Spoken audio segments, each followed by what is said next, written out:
Hi, I'm a real alcoholic. This is my step 4 study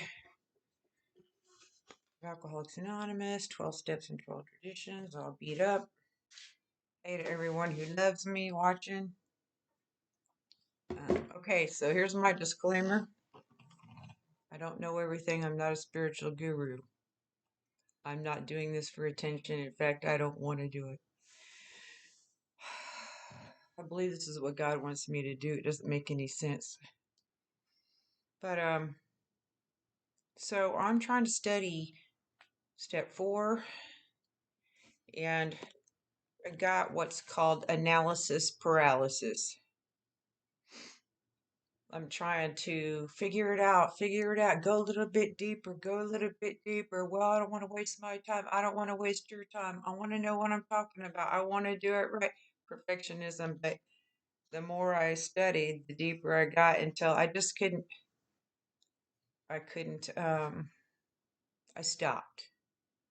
I stopped my studies and I just started doing something else. I didn't really want to do it anyway. So I was told I got analysis paralysis, and then I said, okay, whatever. And then God said, it's time, so it's time. So hopefully, if you got your 12 and 12, you can come along on this journey with me. I'm going to be doing this in 2 parts. It's too much. It's just too much. I think it's easier to actually, at this point, almost seems easier to, when I actually worked step 4 than studying step 4. When you work step 4, you write down, the big book says you ransack your memory, which is what I did. I was told to write down God at the top, then me, then mother, father, sister, brother, cousins, aunts, uncles, friends, everyone I could think of. I didn't have to have a resentment in connection with them. You write down everyone you can think of.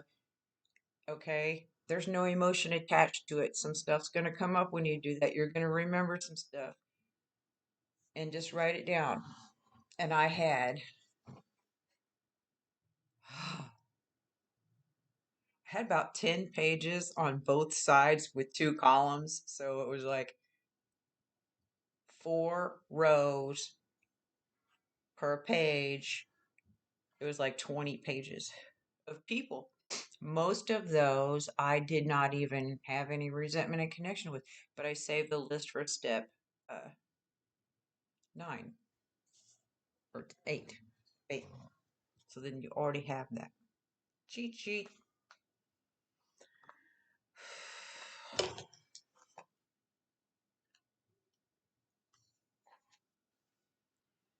Step 4, the spiritual principle of step 4 is courage. I do not get to have courage unless I work for it. Step 4 is an action step. I can't think my way through it, but I will try. And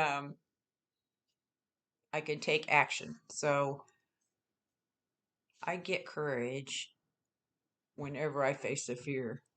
So if I'm afraid of something and I do it, I gain courage. I'm afraid to be doing this video. Whenever I do it, I gain courage. Okay? So it's taking the step gives you the courage. You don't have to have the courage before you do it. I don't know anyone who does.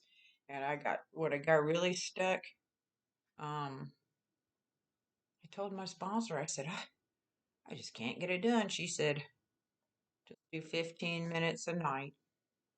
And I could do that, But I got stuck when I started taking the names off of my extended list of everyone I know. I got stuck on certain individuals who caused me severe complex trauma and like a major abuse. And I'd never been to, counseling or anything, so I didn't have any help. And luckily, my sponsor was a registered nurse, and I did start going into counseling when I started my 4 step because a whole bunch of stuff came up and I really need a lot of help. I still do. Every time that I go back over this every year, I find something new. So step 4 is made a searching and fearless moral inventory. It is a searching means fact finding. Fearless means fact facing. And moral just means truthful. So it's a fact finding, fact facing, truthful look at my life, the ways, my behaviors, the things I've done, okay? And my thoughts, my actions, and my emotions. Then the big book talks about to conclude others were wrong was as far as most of us ever got. And the result was we continued to stay sore. And so the reason I think why that is because, especially back then, we had no coping skills to deal with what we didn't even know was PTSD, I don't believe. And didn't have the support systems that we have in place today. It's really, really, really, really super hard to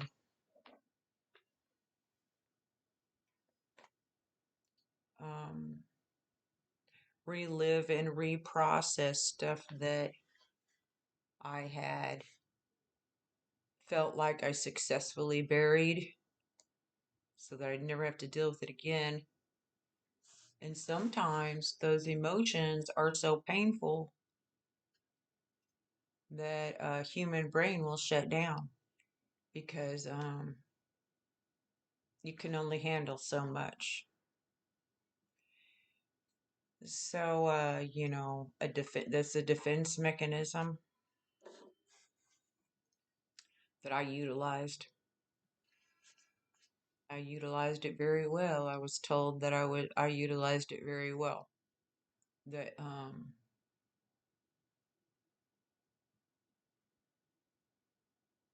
I compartmentalized that so well that I totally forgot and repressed my childhood emotions. And then I just let alcohol and everything else do the rest. So I'm going to say before you start trying to attempt to do a 4 step, you need to have a really good support system, and I would strongly suggest getting a therapist, preferably have a sponsor and a backup sponsor, and several supportive friends that have already completed all 12 steps. Okay, because crazy can't fix crazy. And I'm not out there, on the street looking for someone who's drinking to try to help me to stay sober because they can't. So I need someone who's mentally healthy to guide me. And I have several of those friends. I'm very lucky, blessed. Okay. Thoughts, actions, and emotions. Okay, creation gave us instincts for a purpose. Instincts are biological drives that we're born with. Without them, we wouldn't be complete human beings. If men and women didn't exert themselves, which is physical effort, to be secure in their persons, made no effort to harvest food or construct shelter, there would be no survival. If they didn't reproduce, the earth wouldn't be populated. If there were no social instinct, if men cared nothing for the society of one another, there would be no society.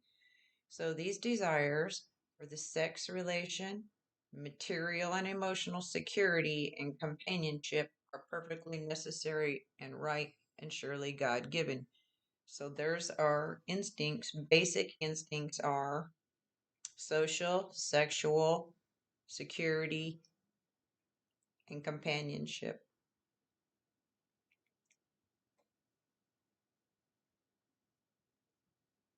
One of my sponsors put it like this: sexual security, material security, emotional security, and social security, but not the kind with the check. So, security is safety. Okay. Most of us have been living in fight or flight for most of our lives. That comes from the generational curse of the generations before us that didn't have access to mental health care.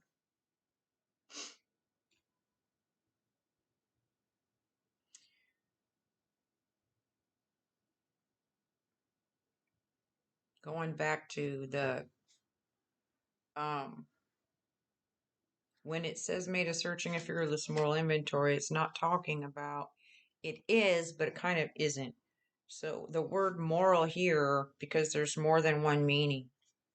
We have moral standards or principles of good behavior, especially in matters of sexual relationships, relating to the distinction between right or wrong.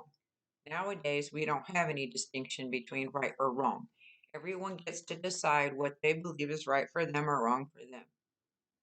However, there are some basic things that we can all agree on: that killing is wrong.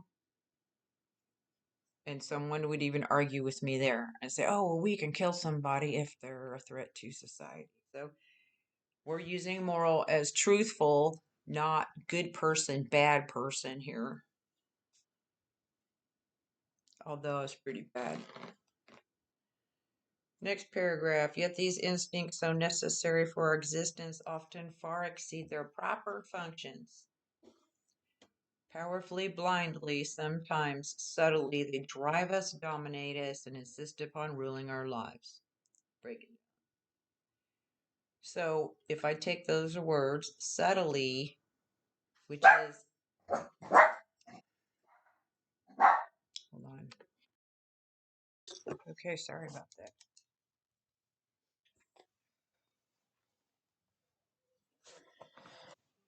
So powerfully, blindly, subtly is sneaky.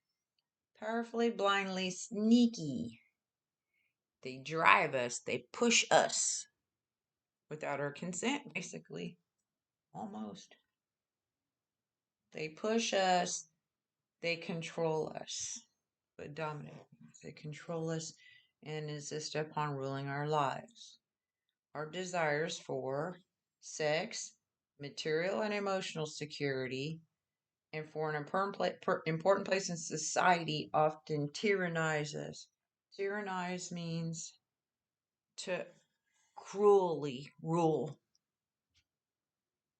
I'm sure we can all relate to that.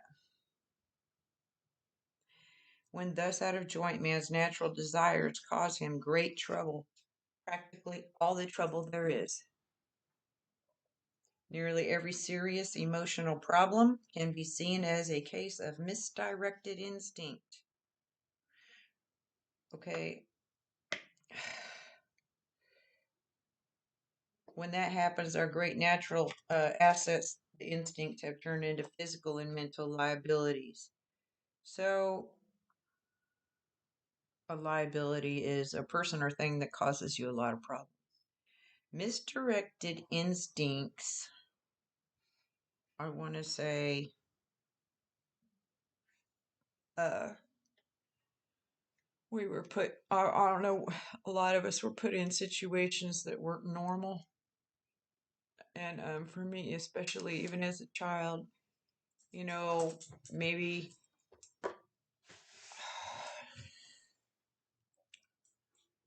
there's a part in the big book that says, there were occurrences, happenings that gave our emotions severe, violent twists, okay, which have discolored our personalities and altered our lives for the worse. So the situations that I was in that were life and death situations, many of them, I knew that in order to protect my life, I had to remain calm when I was petrified. There's one. I had to act like uh, contrary to uh, my authentic, genuine nature to preserve my life. That's what that means.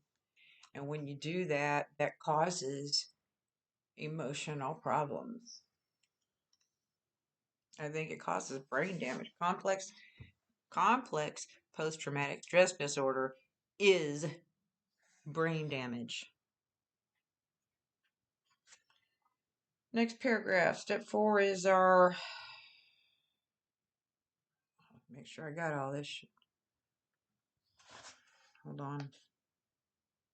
Okay, I'm going to throw a Bible verse in here. I like doing that. Okay. That goes on the next page.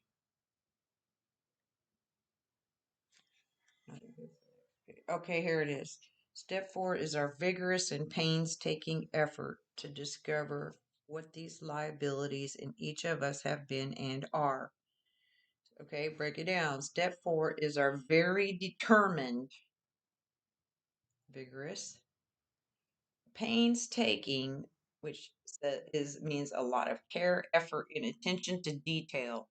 That's what screwed me up. Effort is physical exertion to discover. I did not look that word up, but you know that's not going to be something I have to look for. Okay, what these liabilities have been and are.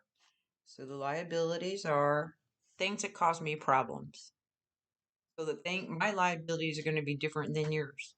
You know, we may have some common liabilities. Everybody has some common stuff, but each individual is going to have more of this, less of this, and everyone's different.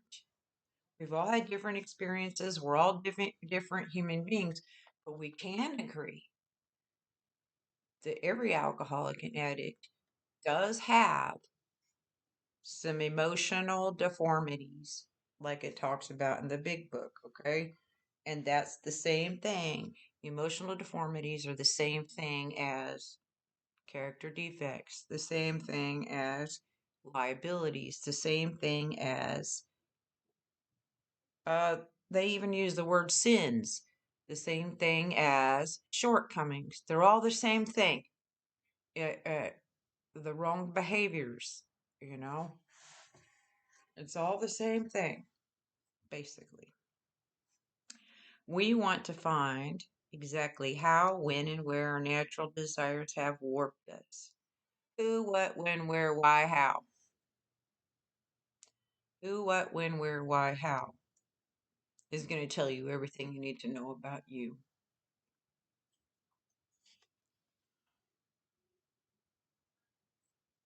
Warped means to twist, bend, distort.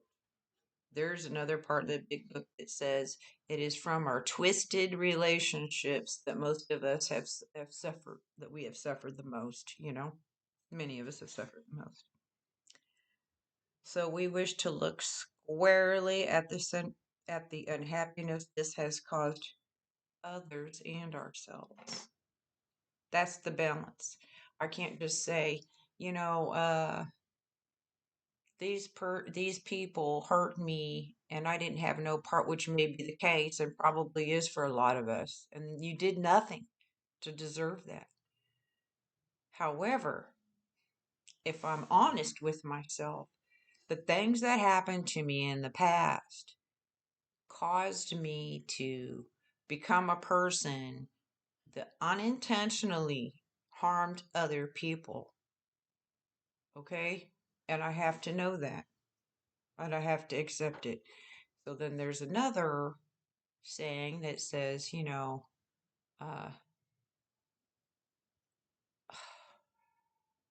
if I'm not the problem, there's no solution.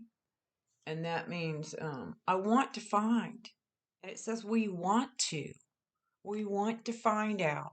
Because the deal is, if I find out what my issues are, and I then have some power and control over changing my thinking and my actions, I can change the way I feel. And then I can prevent it from happening again.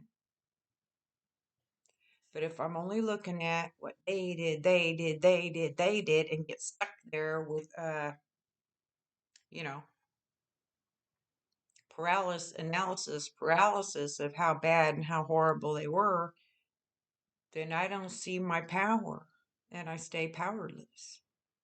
And you'd be stuck. For a long time I was stuck because I couldn't process all that trauma. And so I'm going back through it again, again, and I'll do it. Hopefully till the day I die. I'm just going to keep doing it the best I can with God's help.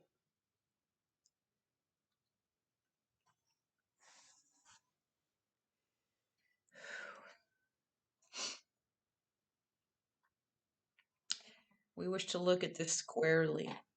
Okay, so squarely means directly, without confusion, or exactly.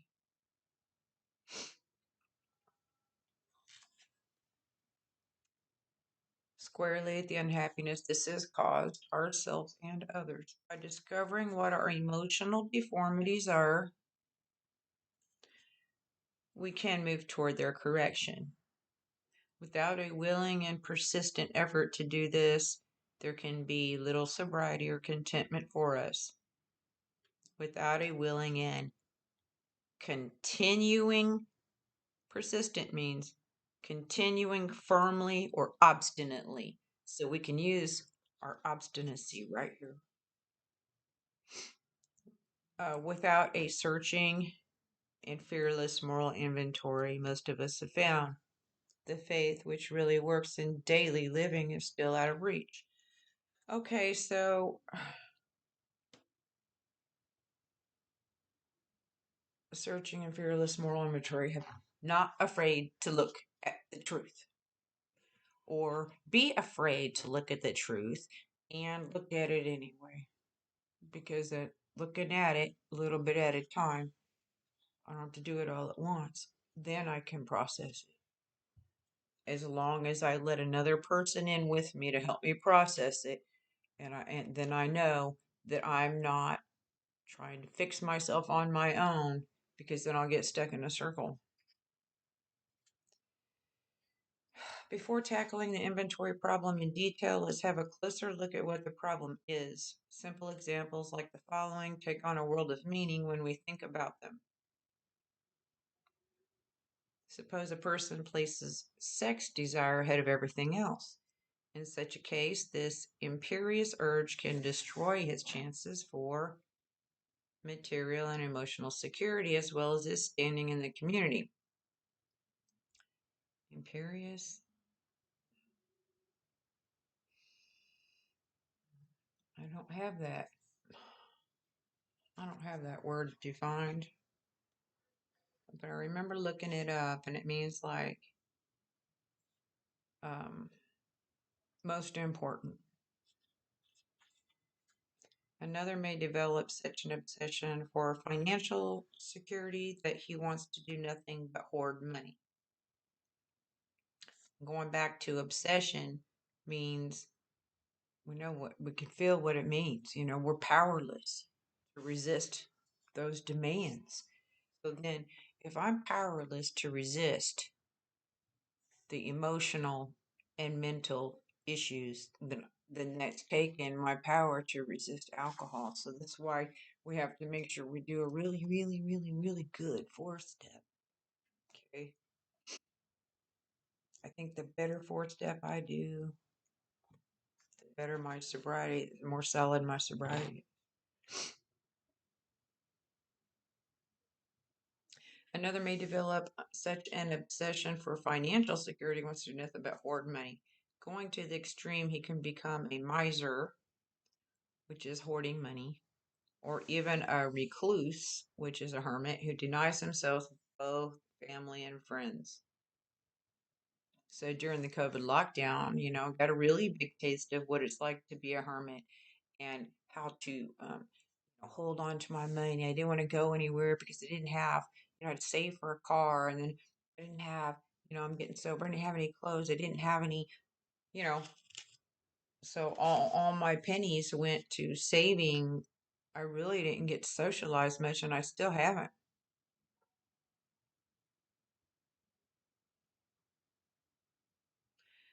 Next paragraph, nor is the quest for security always expressed in terms of money.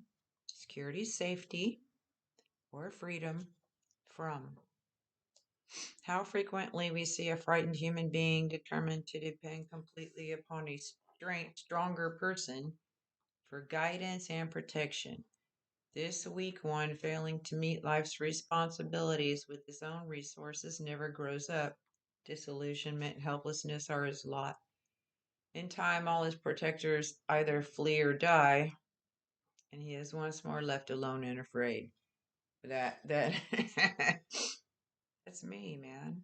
See, um, I didn't learn. I learned survival skills, but I didn't learn a lot of living skills, and I certainly didn't learn any emotional intelligence skills. And my parents didn't take me to church either, so I didn't have that. So I had no support system. Okay. Also, because I was so different as a child, I didn't fit in anywhere. I was ostracized, separated. I was the black sheep, and I did not learn how to rely on God or myself for my own emotional security.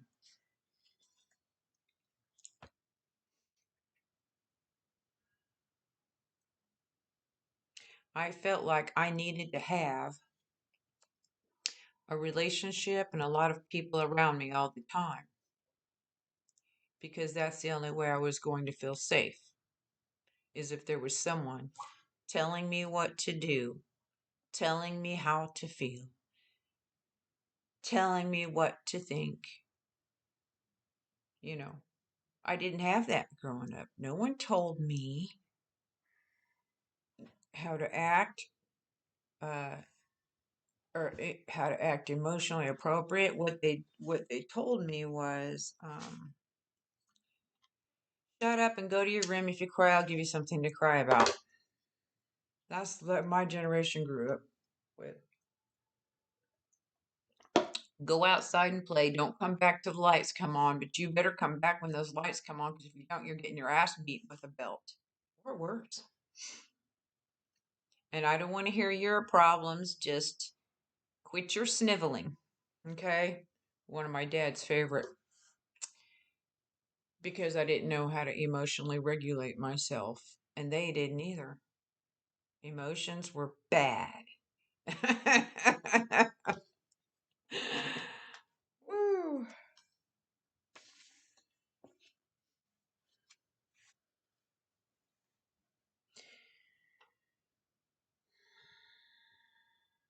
When it talks about this weak one failing to meet life's responsibilities with his own resources, um, it says right there, we're not talking about money, nor is the quest for security always expressed in terms of money. Okay? It could be physical, mental. Guidance is mental, physical is protection. So someone, tell me how to think, someone protect me. I really was good at that. I was always picking a man that was violent because I needed a really good protector, see. Yeah. But then, one time my first sponsor said, when you get a big dog, you got to make sure that it doesn't bite you. So I won't be doing that again. Hopefully, Jesus, God help me. Um, Disillusionment is a rude awakening, and it's taken me a long, long, long time to get this little bit far that I've gotten. But a lot of people don't live through what I've lived through, so. Okay. Rose-colored glasses. I don't know why I got rose-colored glasses here, except for, when you're looking at uh, someone outside of yourself to fulfill you on the inside because you don't know what you're missing. They're always this wonderful, perfect, knight in shining armor savior, you know, and they're happy to play that role because you're easier to manipulate and it feeds their ego. So I don't want that no more. Please, God, thank you. We have also seen men and women who go power mad, who devote themselves to attempting to rule their fellows.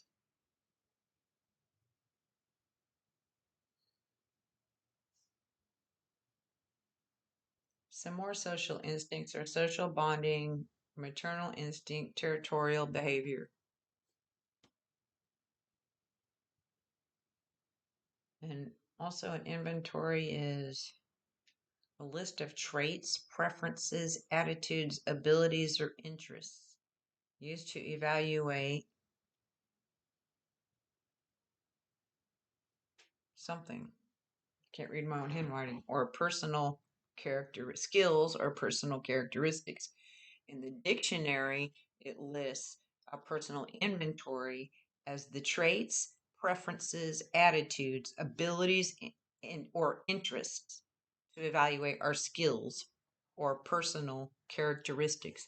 It doesn't say what's wrong with me, what's bad about me, where am I messed up at, uh, where am I wrong, let me beat myself up, because we forget that we have any good qualities.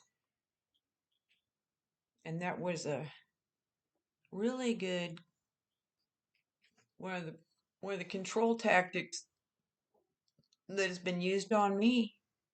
You're wrong, you're bad, you're not good enough, and now you have to prove to me by doing what I want you to do that you're good enough.